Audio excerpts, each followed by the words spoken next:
তেতিয়াহ'লে মানুহ পগলা হয়। সৰ্বহালক মই ইয়াৰ পৰাই দহি দিলো। কিছু লোকে কৈছে বেয়া, কিছু লোকে কৈছে ভাল, কাৰ কথানো মানিম নহয় জানো।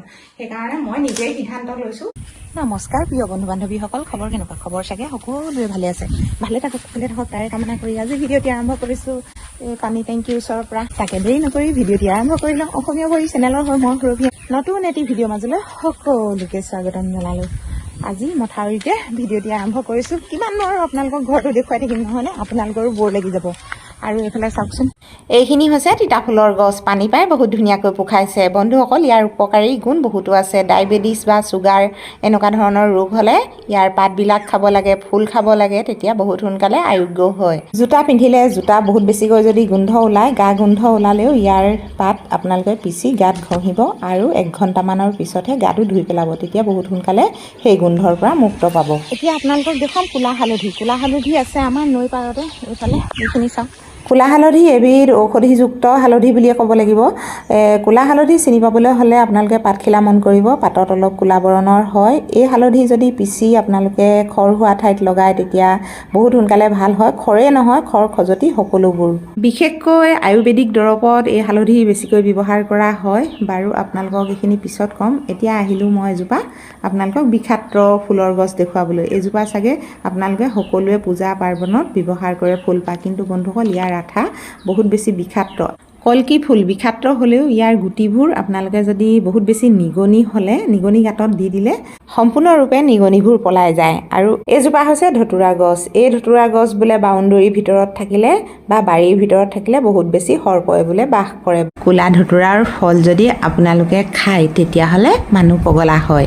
আনফালে আকৌ ইয়াৰ গুটিবোৰ যদি পিচি গৰম কৰি আপোনালোকে বিষৰ বা বিষোৱা ঠাইত লগায় তেতিয়াহ'লে খুব সোনকালে বিষ ভাল হয়। এয়া ভিডিঅ' নিবলৈ আহিলোঁ। সঁচাকৈ যদিহে মানুহ পগলা হয় তেতিয়াহ'লেনো ব্যৱহাৰ কৰিব লাগিছে কিয়? এইজোপা আকৌ কি গছ তাকে চিনি পোৱা নাই আপোনালোকক অকণমান দেখুৱাই থৈ গ'লোঁ। আমাৰ পিকু বাবলিয়ে মোৰ পিছা এৰিবই নোৱাৰে জানেনে। মই য'তেই যাওঁ মোৰ পিছে পিছে দৌৰা দৌৰি। আৰু এতিয়া ঘৰমুৱা হৈছোঁ বন্ধুসকল। ৰাস্তাত আহি থাকোঁতে এজন খুৰাক লগ পালোঁ। খুৰাজনৰ কথাবোৰ শুনি বহুত বেছি ভাল লাগিল। মানে আমাৰ ঘৰৰ ওচৰৰে হয়। ক'ত দি থাকেগৈ? ক'ত দি থাকেগৈ? জেলৈ তাকে দিম, জেলৈ তাকে দিম। বহুত বেছিকৈ হহুৱাইছে। খুৰাই মানে বিজলকীয়াখিনি আনিছে, বিজলকীয়া খেতি কৰিছে বোলে। এতিয়া খুৰা অৱসৰপ্ৰাপ্ত, মানে চাকৰিৰ পৰা ৰিটায়াৰ হৈ আহি আৰু ঘৰত এনেকৈ ব্যস্ত। এতিয়া মানে মই ঘৰত সোমাওঁতে আহিলে এটা ফেৰিঅলা। ফেৰিঅলাটোৰ পৰা মই কি ল'লোঁ চাওকচোন।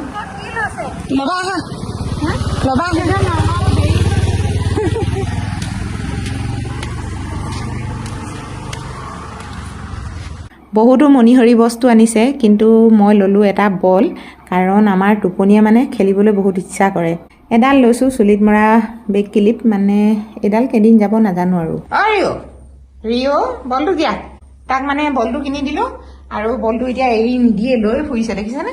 তুমি নিদিয়া, অকলে খেলিবা। মই খাই পেলাবলৈ দিছিলে নি? হা, কেলৈ খেলিবা বলটো? চাওকচোন, এই মাত্ৰ বলটো কিনি দিলোঁ, খাই পেলালে। কেলে ইমান দুষ্ট?